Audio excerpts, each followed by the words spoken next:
میرے ساتھ بہت سارے لوگ نا تصویریں کھنچواتے ہیں، حالانکہ میں زیادہ قائل نہیں فوٹو، شاید آج تک میں نے ڈیمانڈ نہیں کی کہ میری فوٹو کھینچ، اور ہو سکتا ہے مطلب یہ کوئی کنفرم نہیں، لیکن میری دانش بینش میں ایسا نہیں کہ میں نے کبھی اپنے ہاتھ سے فوٹو بھی کھینچی، مزاج نہیں، طبیعت، دلچسپی نہیں۔ لیکن میرے گاؤں کا ایک موچی ہے، جوتے گانٹتا ہے، اس شخص نے 4 بیٹیاں بیائی ہیں جوتے گانٹے، اور میرے ابا جی بتایا کرتے تھے کہ جن دنوں نا دھیلا چونی جوتا گانٹنے، اب تو جوتے کوئی گنڈواتا ہی نہیں، اب تو گانٹنے کا رواج نہیں، اب تو بچے نئے ہی لیتے ہیں، تو جوتا گانٹنے کے لیے جب اس کو دیتے تھے تو چونی اگر اس کی ہوتی تھی نا تو اس کو کہتے تھے نا روپیہ تو رکھ لے، تو کہتا کیوں رکھوں جی، میری چونیاں تو میں نے چونی لے لی، اور ناراض ہو جاتا تھا۔ 4 بیٹیوں کی شادی کی ہے اس نے، پھر اللہ نے اسے عمرہ بھی کرایا، اور آج وہیں بیٹھا ہے۔ تو میں جب گاؤں جاتا تو میں کہتا ہوں چاچا میں تیرے ساتھ تصویر کھنچوانی ہے، تو مجھے کہتے ہیں پتر میرا تو منہ بھی نہیں تو پیا میرے ساتھ فوٹو، تو میں کہتا ہوں یار تو ایک انسان ہے، تو ایک مثال ہے، جس بندے نے ہاتھ پھیلانے سے نفرت کی ہو، اب تو چندہ ہی چندہ رہ گیا ہے، چندہ ہی چندہ، اس کے علاوہ اللہ معاف کرے کوئی دوسری شے۔ میں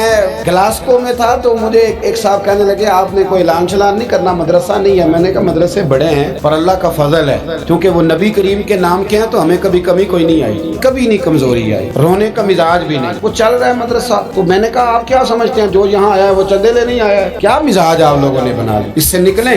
وہ بھی کوئی قومیں ہوتی ہیں جو ہر وقت ہاتھ پھیلا کے رکھتی ہیں۔ قرآن مجید نے صحابہ کی تعریف کی، لا یسألون الناس الحافا، وہ لپٹ لپٹ کر سوال نہیں کرتے۔ یہ اصحاب صفا کی بات کی قرآن پاک نے، لپٹ لپٹ کر سوال، خبردار تھوڑے پہ گزارا کرنا سیکھو، عزت کی زندگی جیو گے۔ اور نوجوان بالخصوص یاد رکھیں، اگر وقار سے جینا ہے، سر اٹھا کے جینا ہے اور مطمئن زندگی گزارنی ہے تو پھر اس بات پہ راضی ہو جاؤ جو اللہ نے ہمیں عطا کی۔ پھر تیرا 5 مرلے کا مکان، اگر تو نے فراڈ کا مکان خریدا ہے نا 6 کنال کا، تو اس سے تیرا 5 مرلے کا وقار والا گھر بڑا شاندار۔ عزت کے ساتھ اگر جینا چاہتے ہو، حاتم طائی سے کسی نے کہا تھا کبھی تو نے اپنے سے بڑا سخی بھی دیکھا ہے؟ حاتم طائی کا نام ہے نا آج تک سخاوت، اپنے سے بڑا سخی بھی دیکھا ہے؟ اس نے کہا دیکھا ہے۔ کون سا؟ کہنے لگا میں نے ایک دفعہ اپنے سارے شہر کی دعوت پکائی تو میں چہرے پہ نقاب اوڑھ کے نکلا کہ پتہ کروں کوئی آدمی رہ تو نہیں گیا، تو جب میں جنگل میں گیا تو میں نے ایک بابے کو لکڑیاں کاٹتے دیکھا۔ سب لوگ اس زمانے کے جتنے پڑھے لکھے شعراء ادیب سب میں نے بلائے، بابا لکڑیاں کاٹ رہا تھا، توجہ ہے میری بات پر؟